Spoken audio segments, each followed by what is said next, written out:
Hello, my name is Austin, and today I'm going to be telling you 3 ways workers in the United States are being scammed. Number 1 is with the rate of productivity increase that we have seen in the past few decades. Now, since the Industrial Revolution, productivity that has been able to be achieved by people who own forces of production like factories, equipment, the machines to make the goods we produce as a society, those people, the capitalists, have gotten more and more of a percentage of the profits out of the labor of the working class people. We can see by this chart, since the early 1970s, as much more profits as a CEO was making, the wages of the workers usually went up with that number. Around this time, that trend started to stop, and the rate of productivity kept on climbing. We kept on creating more and more technologies so that a worker working 8 hours actually produces a lot more money, a lot more goods, because they have the machines. They just have to do a simple part of the process, and the production is much faster. But that worker is still being paid the same relative amount that they were making before, even though they're producing a lot more money for the company. Number 2 is controlled inflation. Now, if we look at this chart, we can see that the real minimum wage, adjusted for inflation, is actually low compared to other times in previous decades. The allotment that has been given to the workers to allow them to survive is less than it was in 1968.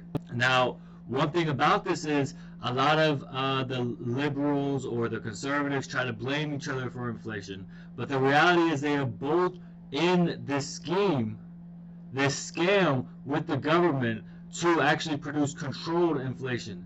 For a while, it was a policy. I think they adjusted the number, but it was between 2 and 4% was a good number they considered for inflation per year. And now a lot of people may be watching this don't really know what that means. So that means while the capitalist is able to invest their money and make more money off their money, because every time they spend money, they're buying work, they're paying for labor, which is gonna make them more money, or they're putting their investments in stocks and other things, so their money is always constantly making more money. But the working class person, they just get a set wage for their job, and they don't usually make more money with their money. They get a certain amount. With inflation, if they don't keep on getting raises and the minimum wage doesn't keep on going up, then they're actually being paid less and less, as time goes by. And this is a trick, like I said, a scam where they can keep on putting money into the society, and because of the inflation, it's not really going to affect the capitalists because they're always making more money. They're making enough to cover that loss, but the worker isn't.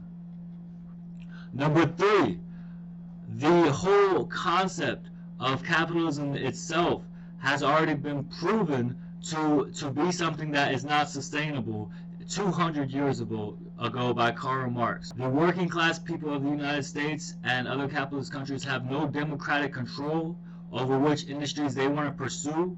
So this labor that they're doing with their everyday jobs is not going towards a passion of theirs. It's not going towards something they care about. A lot of workers in the United States and capitalist countries, they just work their job because they need that wage to be able to survive. The important thing to see here is that with socialism, what we want to do is actually have a working class democracy where all the different workers in all the different sectors of labor come together and plan the economy. When we do that, the working class will be able to receive more of the value of the labor they actually create. Instead of a bunch of big bullies at the top deciding every law and everything that happens with our economic well-being, we'll have people from all the different sectors of the workforce deciding how much money they take home and how much they put back into public projects and different organizations to help the fellow members of the society.